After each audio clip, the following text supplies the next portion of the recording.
This is the account of the families of Shem, Ham, and Japheth, the 3 sons of Noah.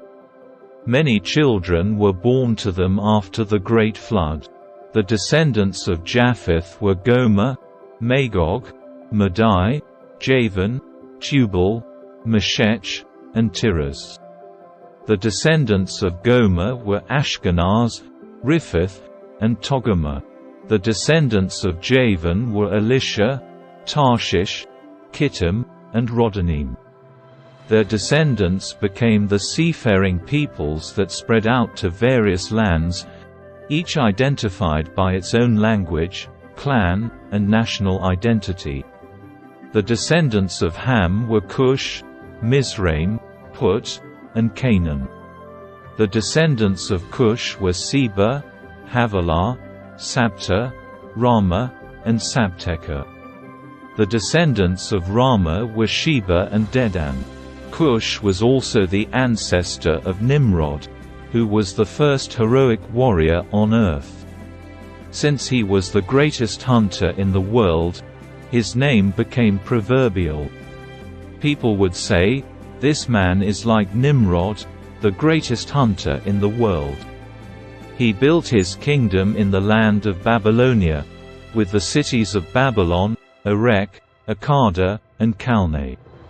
From there he expanded his territory to Assyria, building the cities of Nineveh, Rehoboth-ir, Calah, and Rezin, the great city located between Nineveh and Calah. Mizraim was the ancestor of the Luddites, Anamites, Leabites, Naphtuhites, Pathrusites, Casluhites, and the Caphtorites, from whom the Philistines came. Canaan's oldest son was Sidon, the ancestor of the Sidonians. Canaan was also the ancestor of the Hittites, Jebusites, Amorites, Girgashites, Hivites, Archites, Sinites, Arvadites, Zemarites, and Hamathites. The Canaanite clans eventually spread out, and the territory of Canaan extended from Sidon in the north to Jerah and Gaza in the south, and east as far as Sodom, Gomorrah, Admah, and Zeboim, near Lasha. These were the descendants of Ham, identified by clan, language, territory, and national identity. Sons were also born to Shem, the older brother of Japheth. Shem was the ancestor of all the descendants of Eber. The descendants of Shem were Elam, Ashur, Arphaxad, Lud, and Aram. The descendants of Aram were Uzed, Hul, Gether, and Mash. Arphaxad was the father of Shelah, and Shelah was the father of Eber. Eber had 2 sons. The first was named Peleg, which means division, for during his lifetime the people of the world were divided into different language groups. His brother's name was Joktan.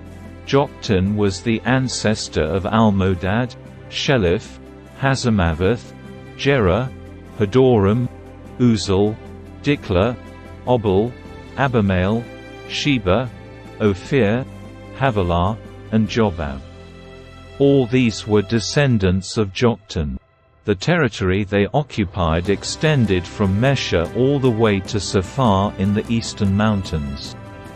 These were the descendants of Shem, identified by clan, language, territory, and national identity.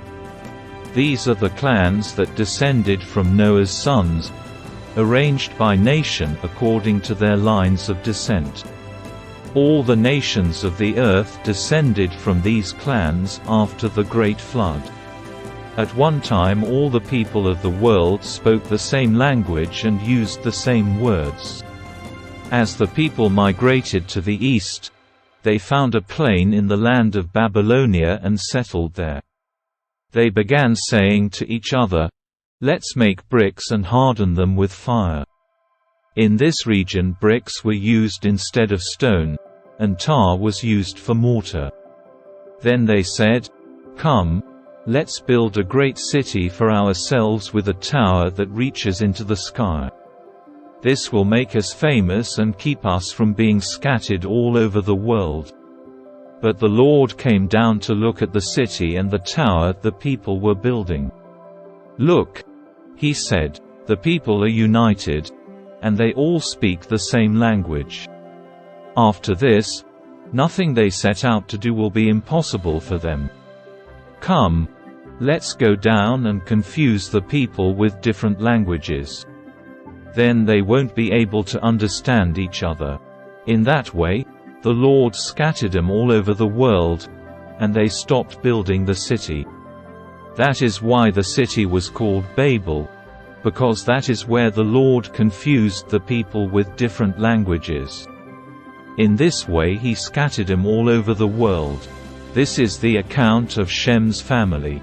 2 years after the great flood, when Shem was 100 years old, he became the father of Arphaxad. After the birth of Arphaxad, Shem lived another 500 years and had other sons and daughters.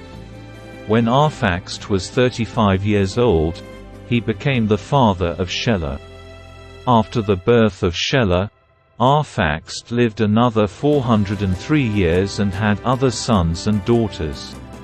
When Shelah was 30 years old, he became the father of Eber.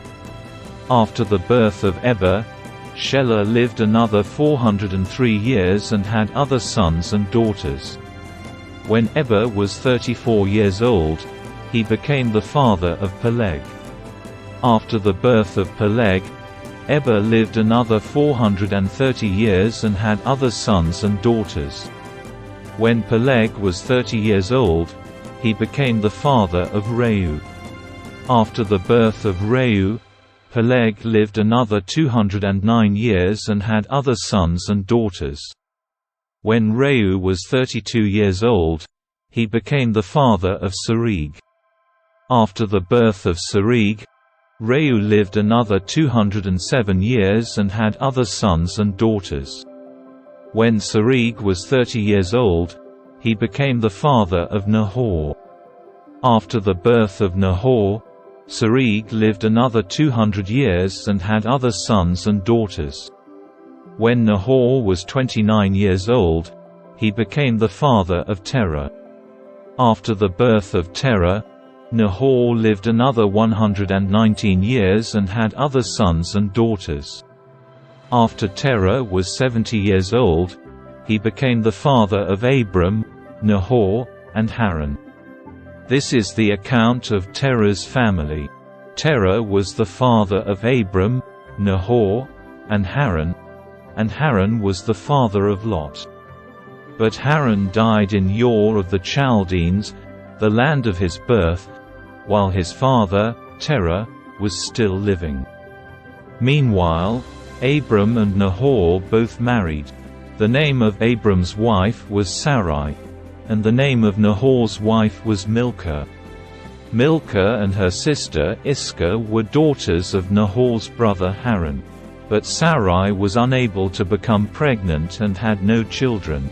One day Terah took his son Abram, his daughter-in-law Sarai, his son Abram's wife, and his grandson Lot, his son Haran's child, and moved away from Ur of the Chaldeans. He was headed for the land of Canaan, but they stopped at Haran and settled there. Terah lived for 205 years and died while still in Haran.